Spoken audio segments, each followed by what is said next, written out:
You're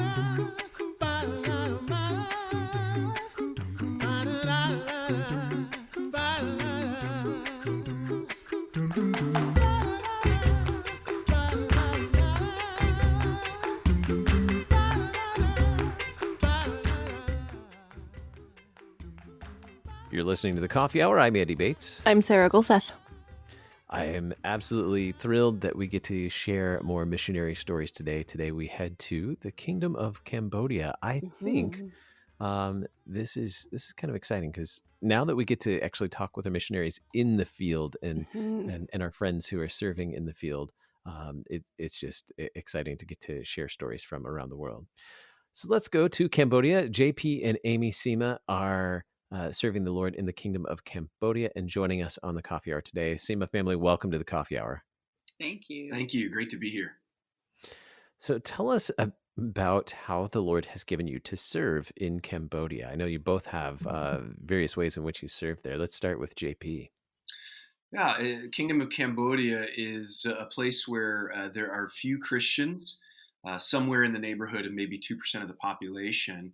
And yet we do actually have a vibrant and growing Lutheran community in Cambodia through the efforts of many different organizations over the years, from Lutheran Hour Ministries to Lutheran Heritage Foundation, Garuna Foundation, Concordia Welfare and Education Foundation, all of these different organizations that have been investing a lot of time and effort over many years. And so we have this growing Lutheran community that needs good teaching and mentorship. And so my call is to serve the Cambodia Lutheran Church primarily with theological education, but also with mentorship and really anything that they desire, from leading Bible studies for the youth group at our local church, or from teaching, multi-day seminars on a specific topic. Any number of different things come into play. And Aimee, what about you? What is your work in Cambodia? So I serve as a mercy manager in the Asia region.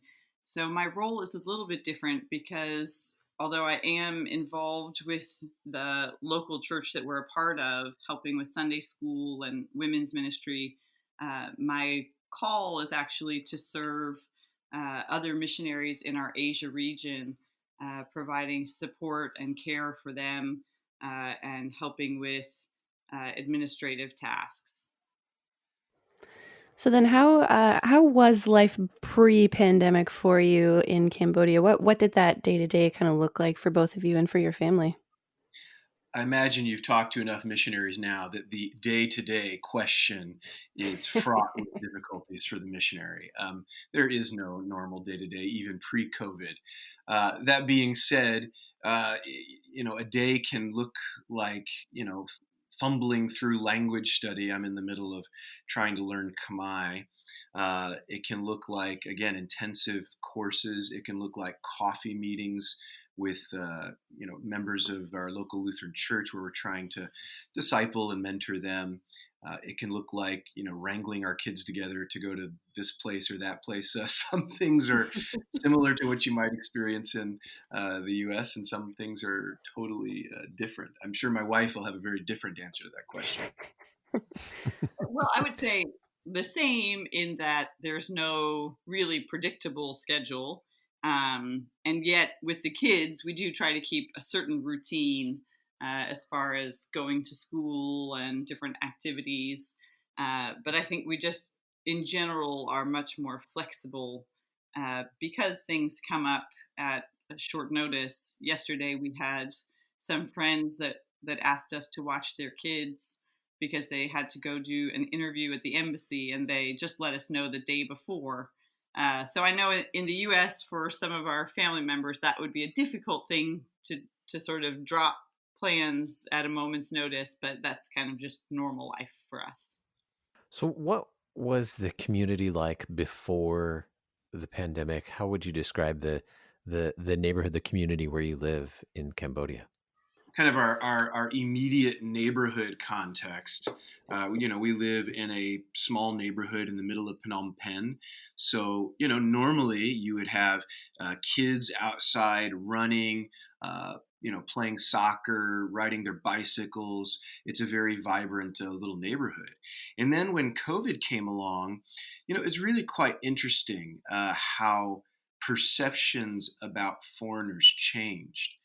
And I don't want to oversell this. We were never made to feel unwelcome or that we were outsiders. But we did notice a change because most of the cases in Cambodia, and there's only been 141, I think is the latest number, 141 cases, but almost all of those are imported cases. In other words, they are cases that have come from people who have come back to Cambodia from the outside. And so there was this perception that it was a foreign problem. And so we did notice a lot fewer kids coming by our house. Normally, our house is kind of like the hangout center for the neighborhood. But then there was a couple month stretch where nobody showed up, and we read the signs on the wall. Okay, it's our job now to, when we're out, wear masks and make sure that people see that we're taking it seriously. And to try to alleviate some of those public perceptions.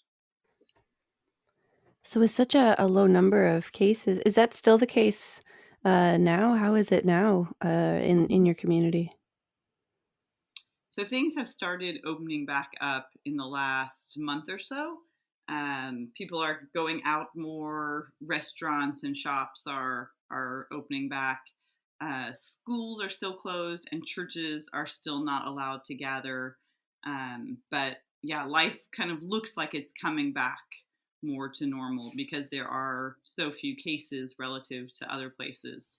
But we continue wearing masks and using hand sanitizer and just taking precautions. Sure. It's a really interesting bind for the Cambodian people because, yeah, on the one hand, the number of cases is quite low, only 141. So you're thinking, no problem. But actually, Cambodia has a lot to lose from this, and a lot of economists are saying that at least among nations in Southeast Asia, Cambodia will be the hardest hit economically, simply because so much of their economy is reliant on outside money, whether that's money that comes in through tourism or economic aid or foreign direct investment. Cambodia has very little domestic demand or domestic resources. And so the economy is just hurting big time right now. And we're already seeing businesses not surviving and people losing jobs. It's really devastating. Hmm. So what was it like right after the pandemic hit? You mentioned that shops were opening back up. What was closed? What did life look like right when the pandemic hit? What was the effect on your area around you?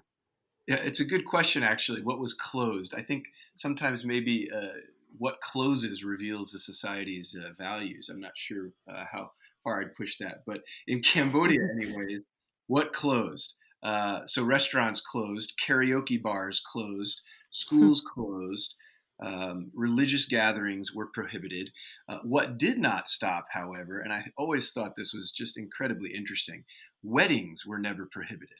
Huh. And the wedding season happened right in the middle of COVID. And weddings in Cambodia are kind of a big deal. I mean, our wedding was about 180 guests? I don't know. That's probably average-ish in the US. In Cambodia, that is a minuscule wedding. In Cambodia, you might have 500, 600, 1,000 guests come throughout the whole wedding. And so the weddings are then, of course, a ripe situation for spreading COVID. And yet, at no point were the weddings called off. I thought that was very interesting. Wow, that's fascinating. It Right? is. Again, that's why I say it's almost like what closes and what doesn't close says something about what's valued. Mhm. Yeah. So, how has this impacted your local congregation? You mentioned being actively involved in a local congregation. How has the pandemic impacted the meeting of the congregation and congregational life? Mm-hmm. Good question. I think a lot of the families in our local congregation actually left the city and went back to their home province because life there looked more normal than it did here. They were able to find food and spend time with their families. So a lot of the families kind of scattered and went back to their province. We, as a family, have continued meeting for worship on Sunday mornings, and occasionally have had members of the youth group come to join us at our house for worship. But just now, I think people are starting to think about when that's going to happen. The youth group has started to meet again, and people have been doing more online teaching. So some of the pastors that we're working with have started recording messages or even like a small worship service online that they send out to members of the church. So I think just like in the U.S., in a difficult situation, we find alternative ways to still feed members of the congregation with God's word. So we have encouraged our local partners to do that as much as this possible. We're talking with J.P. and Aimee Cima, who serve the Lord in the Kingdom of Cambodia. You're listening to the Coffee Hour. We're going to take a quick break. When we come back from that break, we'll learn more about how they're given to serve and how the pandemic has impacted the ways that they serve in Cambodia. You're listening to the Coffee Hour. I'm Andy Bates. I'm Sarah Golseth.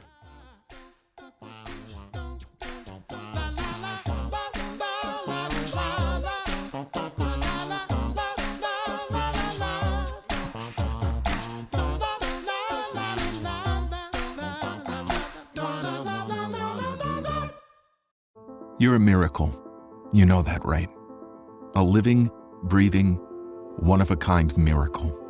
You were created to stand apart, to share your gifts in the service of others, to make an uncommon impact in a common world.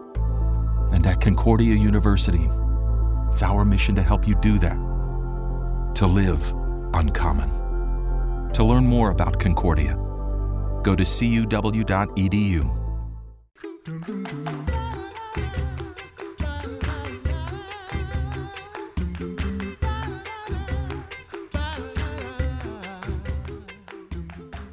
Welcome back to the Coffee Hour. I'm Andy Bates. I'm Sarah Golseth.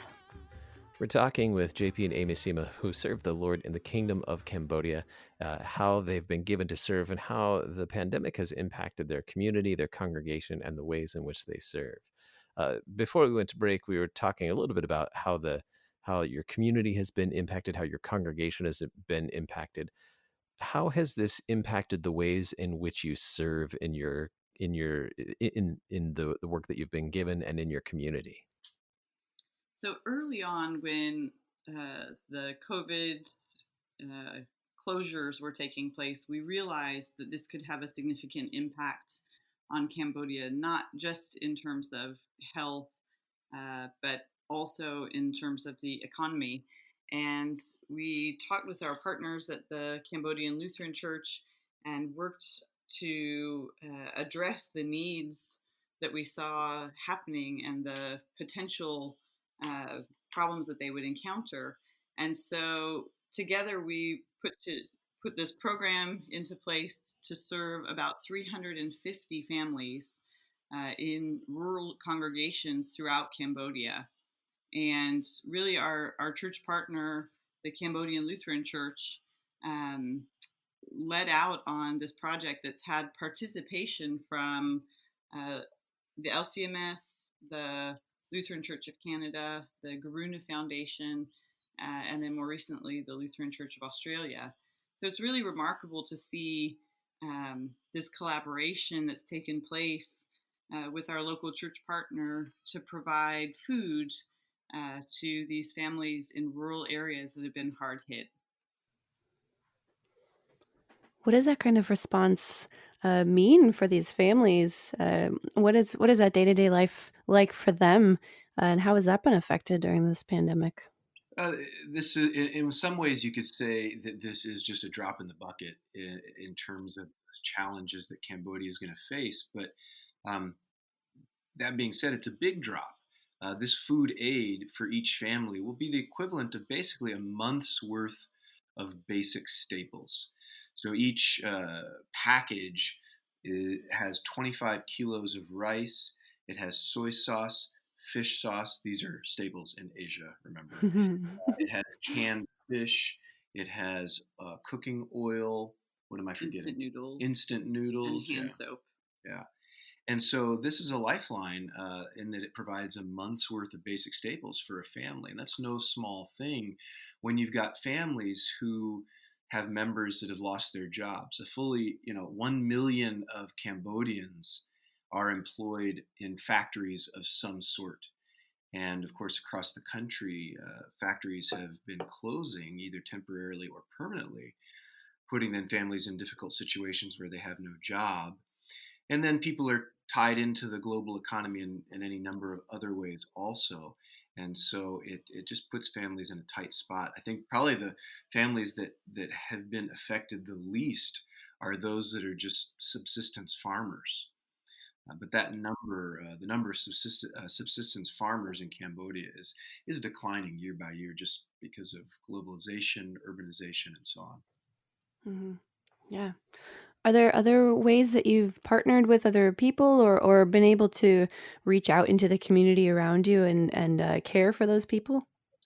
Yeah, even on this project, not only did we have all the organizations that Aimee mentioned help fund this project, but then also there were other organizations that came alongside to provide other services. So, for example, when we traveled to all these different places all over the country to deliver the food aid, uh, representatives of Concordia Welfare and Education Foundation came along and provided training on hand washing and wearing masks, just basic preventative measures to fight the spread of COVID.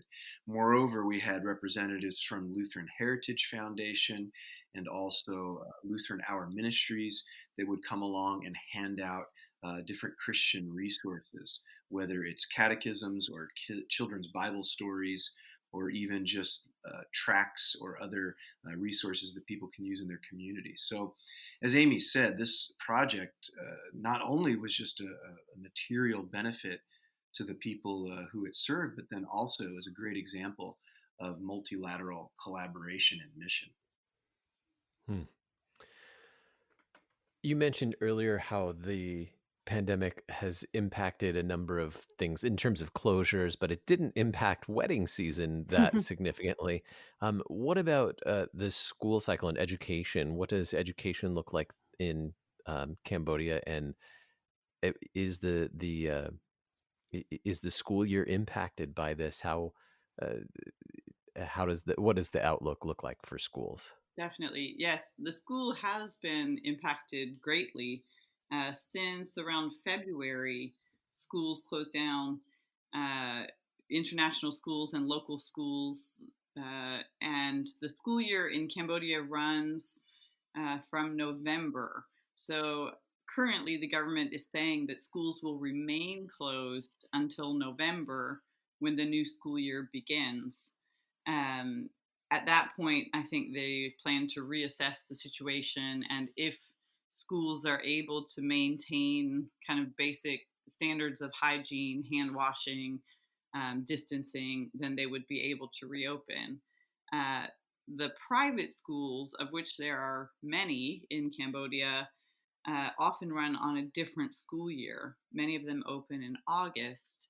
And so they're currently working to petition the government for special permission to reopen according to their normal school year. But again, the process is not really clear. So, on an individual basis, schools are having to go through working with the government to invite them to their school to show them how they plan to maintain hygiene. But I've seen some statistics that among the private schools in Cambodia, they estimate 50% of them would be forced to close if they can't reopen in August because of lack of finances. Hmm. JP, how has the situation affected theological education in with the Lutheran Church in Cambodia? Yeah, significantly. for example, the Garuna Foundation, they have a program called the Luther Institute of Southeast Asia. It's a 20-course theological training program, and I've had the privilege of teaching a couple of those courses, but their slate has been wiped clean, certainly for the rest of this calendar year, I think. And then who knows beyond that. And then, there have been some opportunities that I've been able to engage in for smaller group, kind of seminar style theological education. So, was it last month? We gathered, I think it was 8 students for a discipleship in Mark's Gospel seminar, just a 3-day kind of intensive seminar. And we were able to do that. But anything large scale that's got, more than 10 or so people is going to attract attention, and is going to potentially, be harmful for spreading unwanted diseases. So, yeah, it's very difficult. We do what we can online, but yeah, in rural Cambodia, people either don't have access because the infrastructure for getting online isn't there, or they just don't have the resources to have a device that is capable of doing anything online. So the challenges are significant, and it plays into a larger challenge that Cambodia faces. I think, generally speaking, Christian mission work has done a good job of evangelizing Cambodia, but then the discipleship that happens later has been a real struggle. And so there is just a high rate of people who become Christian but then fall away. And my concern, and I pray about this often, is that this prolonged absence from church, this prolonged absence from face-to-face discipleship will play into this problem of people falling away. So please do pray for Cambodia in that regard. What's the outlook for the congregation being able to, and for other congregations as well, but your local congregation being able to move forward and meet in person? Yeah, we don't really know. There's been no official news on when and how those openings can take place. And so, like anywhere else, creativity is the name of the game. And as Aimee mentioned, there's been online devotions and worship opportunities. And then I think the pastors are trying to be proactive in reaching directly to congregation members at homes in one-on-one meetings, so that people can get the spiritual care that they need. But that is an enormous burden on the pastors and their families as well. So prayers for church leaders are also very, very important. And I'm trying to do what I can, which sometimes isn't much and certainly isn't enough, just to encourage them, to come alongside them, provide them basic resources to aid them in their pastoral care as I'm able. I'm sure that is very challenging, as you mentioned earlier, in some parts of Cambodia not having the technology infrastructure. You might be able to put services online, but if the families in their homes don't have the technology to watch that, then there's, I'm sure, a bit of a gap, a digital gap there. Yeah, the other challenge too is that pastors are almost entirely in Cambodia, almost entirely tent makers. In other words, they are earning their family's income through some sort of other activity, not from the church. The church is what they do for free. Oftentimes is just kind of a voluntary situation. And so pastors also are feeling the economic effects of COVID. And so they're scrambling to provide for their families just like anybody else. So it is challenging just on all fronts. How can we keep up with the work that the Lord has given you to do in Cambodia, and what's happening there? Thanks for asking. Yeah, we'd love for people to keep up. We have a photo blog that we keep at www.cimafam.com. And when you go there, you can sign up for our monthly newsletter. We post videos, pictures. That's a great way to keep in touch. And we certainly welcome your emails and your interaction as you are interested in what God is up to all the way across the world in the Kingdom of Cambodia. Very good. J.P and Aimee Cima serve the Lord in the Kingdom of Cambodia. Thank you so much for spending some time with us today and being our guest on the Coffee Hour. Our pleasure. Thank you. God bless you. You're listening to the Coffee Hour. I'm Andy Bates. I'm Sarah Gulseth.